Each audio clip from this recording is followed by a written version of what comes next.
Welcome, welcome, welcome. I want to go over some of my favorite quotes because I believe these quotes are like gifts from the body, heart, and mind of people that were here before us, right? And my insight to what quotes are for me is literally like a 10 to 20 year study of someone's life. It's like when you read a book, that's literally something that someone learned over the course of time that they want to bequeath to you because they know it would serve you, right? If you're reading personal development, growth books, or something specific so you can get a skill to upgrade yourself. And I believe quotes do the same exact thing. And I have some quotes. I have a ton of quotes that I absolutely love, and some that I haven't even written down, but I have committed to memory. These I haven't committed to memory yet, but they're exceptional quotes because they're said by exceptional people.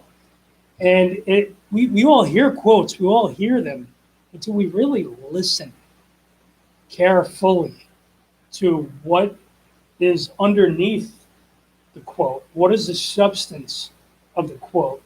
What are the gold-strewn threads through the quote that actually means something deeply and profoundly that is a gift? Because people don't just say quotes to say quotes, but I believe a lot of people say quotes so they can hear them for themselves, and it serves them in such a profound and deep way that leads them to their own promised land, right? And I'm going to start with this quote. There's a quote by Leonardo da Vinci. Leonardo da Vinci, not the other guy. Make your work to be in keeping with your purpose. Make your work to be in keeping with your purpose, right? And if you look at that, when you make work, you're creating work, and you're accreting value with your work as you're moving forward in life. And when you're making work, you're being that work, right? You're being in you keeping with your purpose. And your purpose is your divine drive and your gift to the world that you're giving. And a lot of people forget about their gifts. They give up on their gifts, and don't be that person.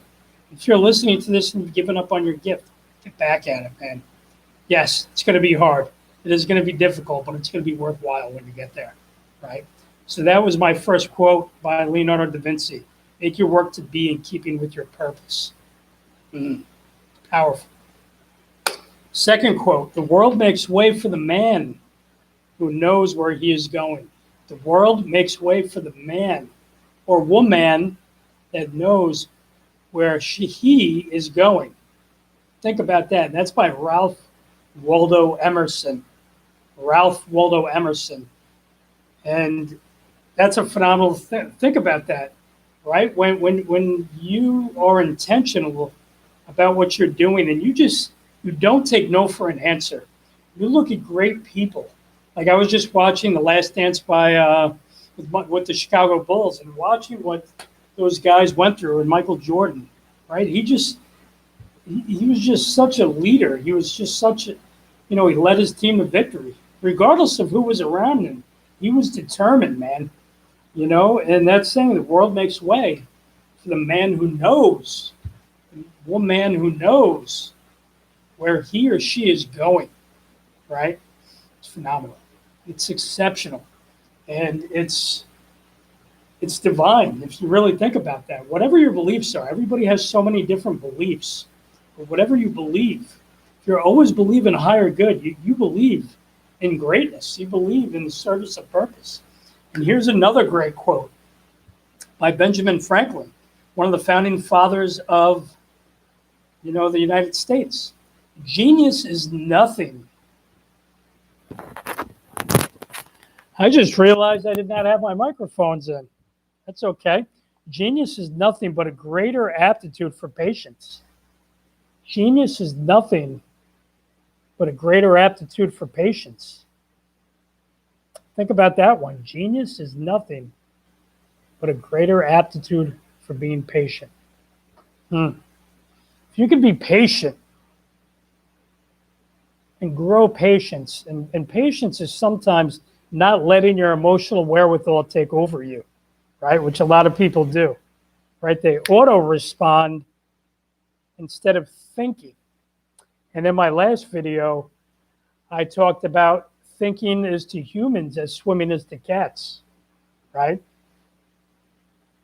Cats don't like to swim, humans don't like to think.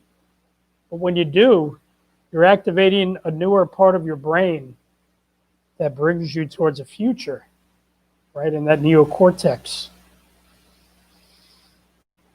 So here's another quote. I didn't write down who it was. So life is what happens to you while you are busy making other plans. Life is what happens to you when you are busy making other plans. And that I actually know who it is, even though I didn't write it down. Jonathan Lennon. Jonathan Lennon, one of the great Beatles, right? Because life does happen to you when you are busy making other plans. But when you're prioritizing focus and what you're working towards,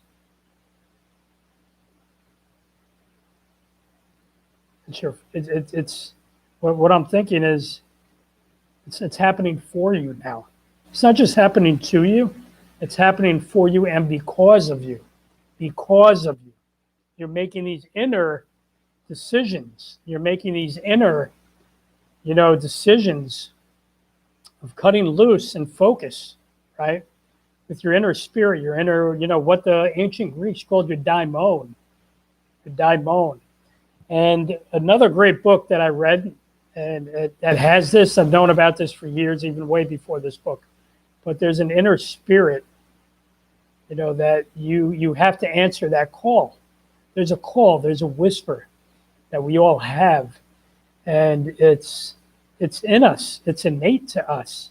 And sometimes we don't listen to it, we block it out with distractions, with notifications, with having multiple tabs open in your windows, which we also have multiple tabs open in our brains too. And we don't focus enough on what it is that we really want. And then we just get the leftovers of all those open tabs, which is just a lot of, friction, a lot of noise, and not a signal. So that's an exceptional quote. Life is what happens to you while you are busy making other plans. So life doesn't happen to you, and it doesn't. It happens for you, and it happens because of you, because you're being the cause of it, right? Think about that, man. Really think about that. Like, what would that do for you? How would that change the way you're being on a day in and day out basis?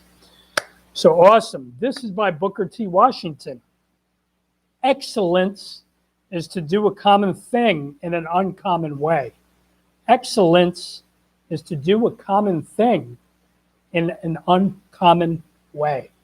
Wow. Think about that, because most of the things that we learn are, opposite of what they really are. But society soaks us into this being that it is this thing. Like a simple thing. Money doesn't grow on trees, but it does. It grows on a cotton tree. So it's like, when we do things in an uncommon way, we're doing things different.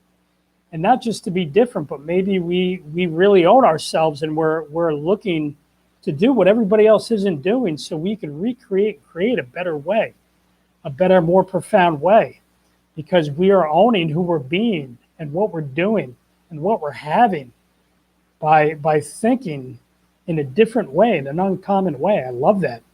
It's an exceptional quote. And here's another one by Tony Robbins. Life is a gift that offers us the privilege, opportunity, and responsibility to give something back by becoming more. Life is a gift, and it offers us the privilege, opportunity, and responsibility to give something back by becoming more. So think, if you really looked at that quote and you realize life is really a gift, it's not what I'm listening to, what I'm not following anyone else's lead. I'm following my own lead, right? I'm number one. And I do realize it's a gift because I have, this divine purpose to create something better than what's around me. And that's up to me to do that. And it is a privilege.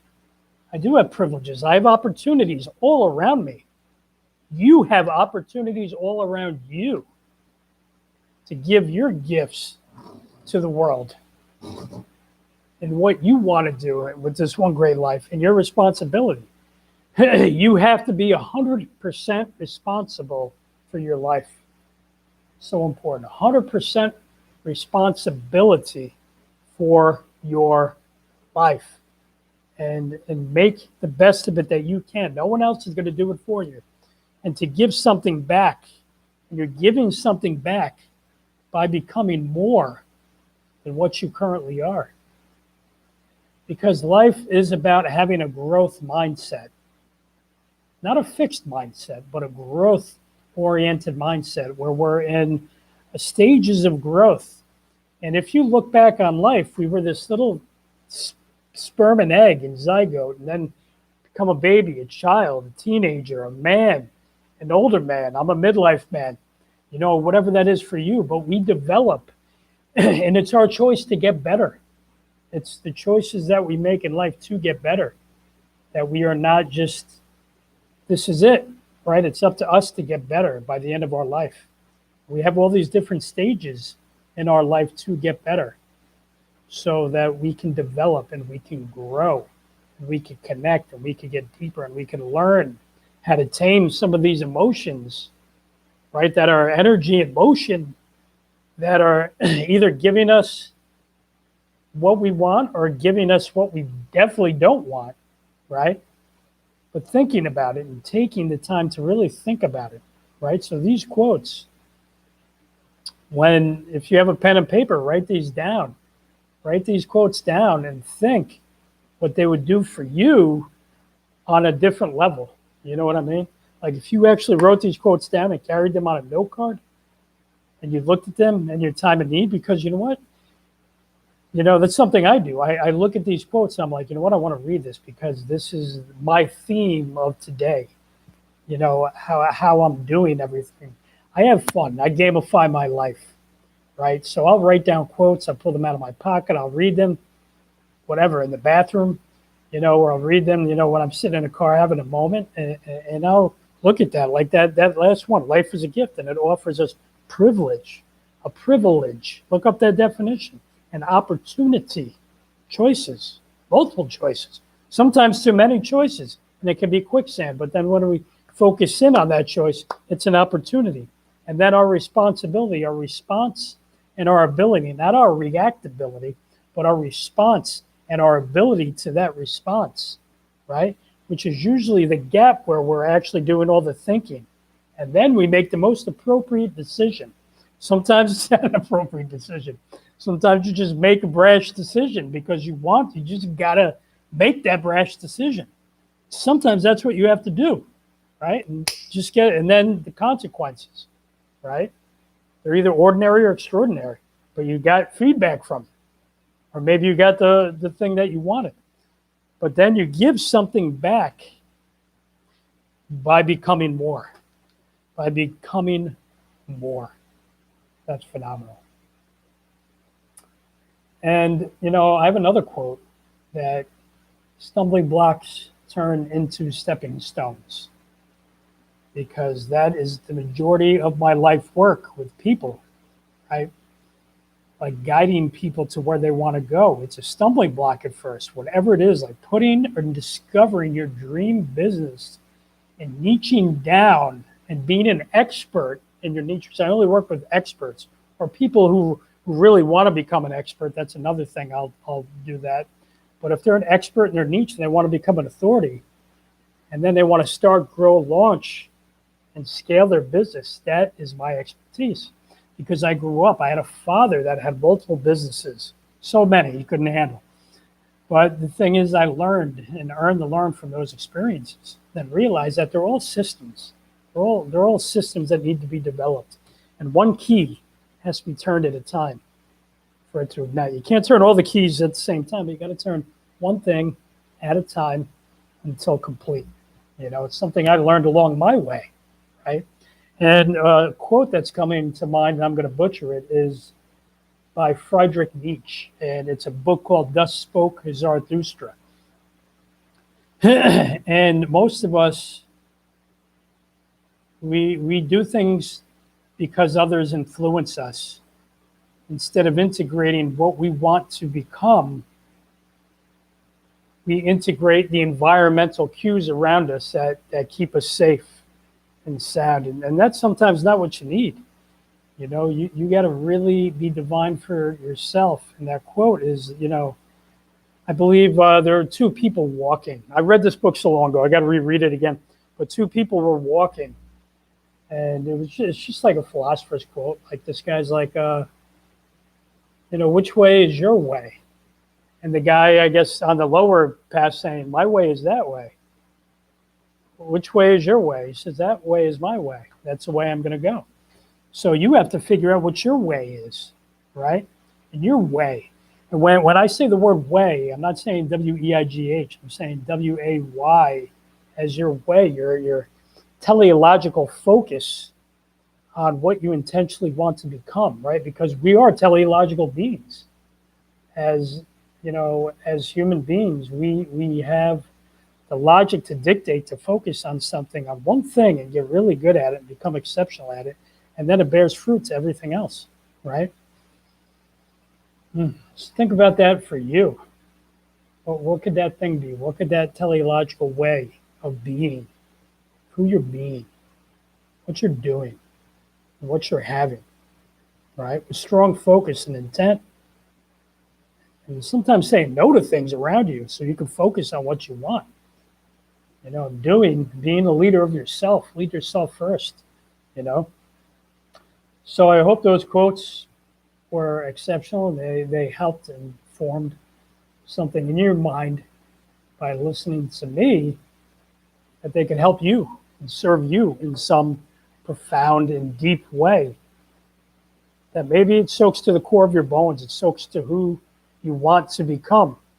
Because just remember, your past doesn't define who you are. But you have to draw on other people's greatness to draw the future to yourself. That's why I said these quotes, because these quotes draw on a great future. They draw you, compelling you to be better. They're short, they're simple, they can be put to memory, right? These quotes can be put to memory, and you can memorize them, and then you can come up in a time of your need, in a time of your distress, in a time of doubt, in a time of fear, in a time of anxiety, in a time of disillusionment, at a time of being unsure of yourself. You can just reach in your pocket and you could pull out a quote and you could say, you know what? The world makes way for the man who knows where he is going. Where am I going today? It could be something simple like that. What am I doing today? Where am I really going now? I'm doing all these things, but where am I really intentionally going today? What am I? Maybe you realize you're escaping. You're doing things to escape. And maybe, just maybe, that quote will reroute you to where you want to truly go. Maybe you reading that, you say, the world makes way for the man who knows where he is going. Or woman. You know what I'm saying? And you breathe into that, and you focus on it, and you go deep with it. And then you say, you know what? Yeah, you know what? I'm doing all these things that don't make sense. Let me go over here. This is what I really need to be doing. And you course correct and you change. Instead of being a drifter and a dreamer, you become an intentional realizer and actualizer in your life. And that's why I think quotes are powerful, because I've caught myself drifting off or being pulled by shiny objects. And sometimes those shiny objects are human beings, right? That I've wasted time spending time with for whatever reason, right? And maybe I'm being pulled towards the people that I really, truly want to be with and truly want to hang out with. Or maybe it's things that I need to be doing instead of procrastinating or procrastinating. But each of these quotes kind of check mark a box for me. And I just want you to think differently about quotes. And that's kind of why I made this video, because people don't think. They think of quotes as nice things to hear, and then they just speed them off and let them go. But when you truly devote yourself to a quote, you emote differently. Your emotions become differently, right? And your energy and motion becomes differently, right? Really think about that, because wrap your mind around that, man. because I believe that can truly serve where you are, man. So again, I'm Raymond J. Negron, and I'll talk to you guys later. Take care. I hope everyone is great wherever you are in the world.